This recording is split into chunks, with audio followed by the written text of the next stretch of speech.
রাধে রাধে। আমি সুশীলা ব্লগ থেকে শুভেচ্ছা ও অভিনন্দন জানাচ্ছি। আপনারা কেমন আছেন? আশা করছি ভালো আছেন। আমার রাধারানীর কৃপায় আমিও ভালো আছি।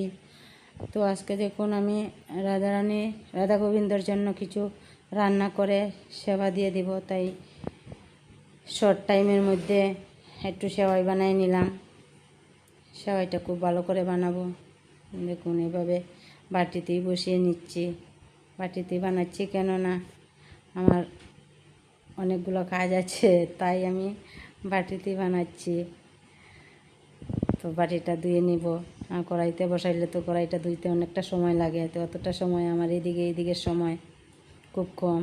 সারা ঘরের কাজ একা হাতে করতে হয়, তো তাই একদম শর্টকাটভাবে ভগবানের জন্য কিছুটা রান্না করে নিচ্ছি। কিছু সেওয়াই রান্না করে নিচ্ছি। ভগবানের তো আর বেশি রান্না করতে হয় না। আমি প্রতিদিন এইভাবেই ভগবানের সেবাটা দিয়ে যাই। কোনো দিন ফল, কোনো দিন সেওয়াই, কোনো দিন সুজি, এইভাবেই আমি প্রতিদিনই আমি ভগবানকে দিয়ে যাই। জানি না কোনোটা ভুল হচ্ছে কি না জানি না। ভগবানের উপরে বিশ্বাস আছে আমার। তো আমি এইভাবেই ভগবানকে প্রতিদিন দেখুন সেওয়াইটার মধ্যে আমি লাল বাতাসা দিয়ে দিলাম। লাল বাতাসা দিলে কারণ কালারটা খুব সুন্দর আসে। আর মিষ্টি জাতীয় জিনিস তো ভগবানে খুব পছন্দ করে। তো আমি প্রতিদিন এইভাবে এই জন্যে ভগবানে পছন্দ করে বলে আমি এই মিষ্টি জাতীয় জিনিসই দিই। বাজারে কিনা মিষ্টিও এনে দিই। তো দেখুন আমার সেওয়াইটা করে নিলাম।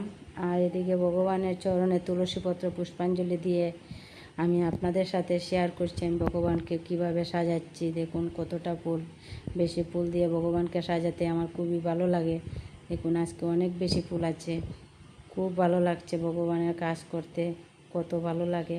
আর আপনারা যা এত সুন্দর সুন্দর কমেন্ট করছেন, আমার তো খুবই আরও বেশি ভালো লাগে।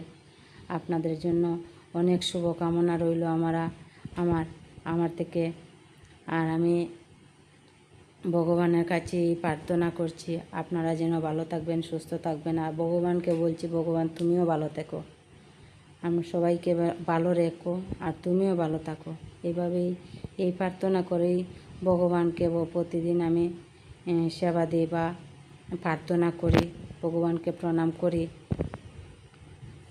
সবার জন্য সুস্থ কামনা করি, সবাই সুস্থ থাকতে। এভাবে প্রতিদিন ভগবানকে সাজিয়ে গুছিয়ে পূজাটা দিতে কত ভালো লাগে। সাজিয়ে গুছিয়ে প্রতিদিনই আমি দিই। ফুল যেদিন বেশি থাকে তো এদিন তো আরও বেশি ভালো লাগে। তো আজকে আমার কিছু এই চন্দন কালারের ফুলগুলো আমার গাছের, আর সাদা ফুলও গাছের, আর এই হলুদ ফুলগুলো বাজার থেকে কিনে এনেছে। তো হলুদ ফুল দিয়ে ভগবানকে সাজাতে খুবই ভালো লাগে, আর খুব সুন্দর লাগছে ভগবানকে। আর এই আঙ্গুল দিতে নেই, দেখুন এই আঙ্গুল দিয়ে ভগবানকে সেবা দিতে নেই। আমি এই আঙ্গুল কোনো সময় ভগবানের কাজের জন্য আমি এই আঙ্গুল কাজে লাগাই না। ভগবানের তুলসীপত্র দিলেও এই আঙ্গুল দিয়ে করবেন না। আর পুষ্পাঞ্জলিও দিবেন, এই আঙ্গুল লাগাবেন না।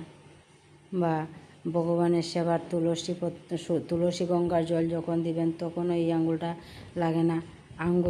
আরতি যখন করবেন তখনও এই আঙ্গুলটা লাগাবেন না। এই আঙ্গুলটা খুব দূষিত বলে মনে হয়। তাই আমি এই আঙ্গুল দিয়ে কোনো সময় ভগবানের কাজ করছি না।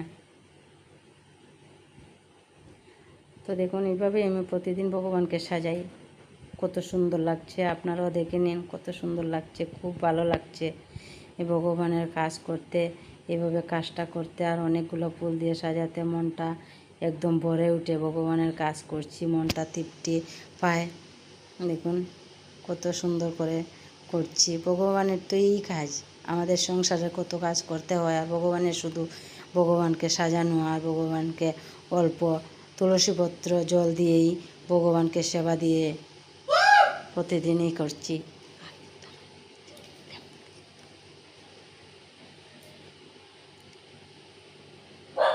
তো দেখুন কত সুন্দর লাগছে। আপনারা দর্শন করুন আমার ভগবানের শ্রীচরণ দর্শন করে খুবই ভালো লাগবে। আশা করছি আপনাদের মনের বাসনা যা থাকে ভগবানকে বলে দিবেন, বা মনের বাসনা পূর্ণ করবে, নিশ্চয়ই পূর্ণ করবে। ভগবানের উপর বিশ্বাস রাখুন, ভগবান আপনাদের মনের বাঞ্ছা পূর্ণ করে দিবে। যে যা বাসনা করে এই বাসনাই পূর্ণ হয়। এভাবে ভগবানকে এই প্রার্থনা বলে প্রণাম জানাচ্ছি। আর দেখুন, আমার শিব ঠাকুরকেও নীলকণ্ঠ ফুল দিয়ে দিলাম। অপরাজিতা বলে তো আমি নীলকণ্ঠ বলে যাই। নীলকণ্ঠ ফুল দিয়ে আমি শিব ঠাকুরকে সাজালাম। আর আমার গুরুদেবকেও দিলাম চন্দন কালারের ফুল দিয়ে। বিশেষ করে সাদা ফুলই রাধা গোবিন্দের সেবায় লাগে। তো প্রতিদিন তো আর সাদা ফুল পাওয়া যায় না, তাই চন্দন কালার কত ধরনের ফুল দিয়েই পূজা। লাল ফুলটা তো ভগবানের একদমই লাগে না। আর গোলাপ ফুল দিয়ে সাজাতে তো আরও খুব বেশি ভালো লাগে। গোলাপ ফুল আমার গাছও নাই, আর আমি দিতেও পারি না। তো দর্শন করুন, দেখুন কত সুন্দর লাগছে ভগবানকে সাজানোর পর শুধু ফুল দিয়ে। ফুলের আসন, ফুলের বাসন, ফুলের রত্ন সিংহাসন। ভগবানের এই একটা গান আছে ভোগারতি, তো আমি এই গানটা প্রায় সময় গেয়ে থাকি ভগবানকে ভোগ নিবেদন দিয়ে। গানটা গাই মানুষ সঙ্গে থাকলে।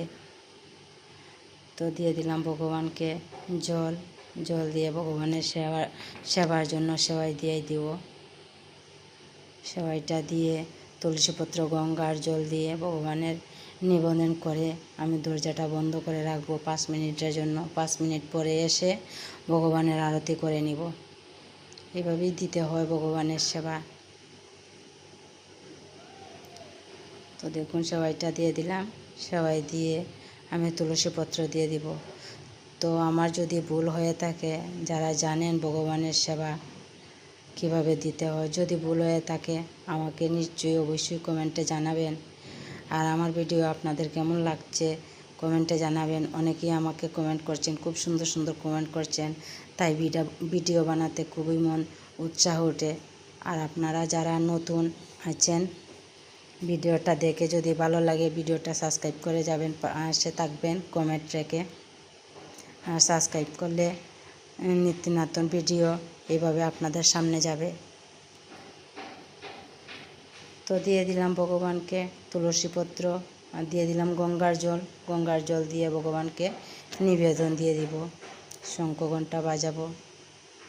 শঙ্খ ঘণ্টা বাজিয়ে আমি 5 মিনিট পর এসে আমি আরতি করে নিব। তো আরতিটা আপনাদের সাথে শেয়ার করতে পারছি না। আপনারা ভালো থাকবেন।